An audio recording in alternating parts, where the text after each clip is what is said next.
कल किस चीज़ की छुट्टी है दावत? कल मजदूर डे है, लेकिन हम लोग कल काम करेंगे इंशाल्लाह। छुट्टी की कर रही हैं, छुट्टी कोई चक्कर नहीं आ। रोटी पूरी होई है, ये भी रब दी मेहरबानी है, रोटी पूरी हो रही है, बाकी कोई चक्कर नहीं हो।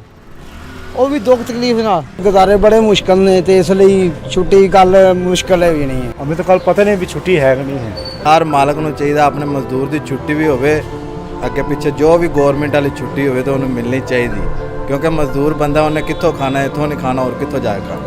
ਤੇ ਦਿਹਾੜੀ ਲਾਜ਼ਮੀ ਮਾਲਕਾਂ ਨੂੰ ਚਾਹੀਦਾ, ਦਿਹਾੜੀ ਆਪਣੇ ਮਜ਼ਦੂਰਾਂ ਨੂੰ ਲਾਜ਼ਮੀ ਦੇਣੀ ਚਾਹੀਦੀ ਜੇ सरकारी छुट्टी हो। हम अगर सुबह आएंगे तो हमें 1000-1200 मिलेगा, वही बच्चों को जाके शाम खिलाएंगे, नहीं समझ रहे ये बात।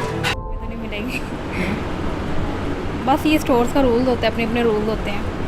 अब जो मजदूर हैं जो फैक्ट्री में उनको ऑब्वियसली मिलती है, लेकिन हम जो स्टोर्स के हैं ये 24 आवर ओपन रहता है, ठीक है, लेकिन हमें छुट्टी नहीं मिलती। छुट्टी करके की करना ਮੈਨੂੰ ਇਹ ਦੱਸੋ।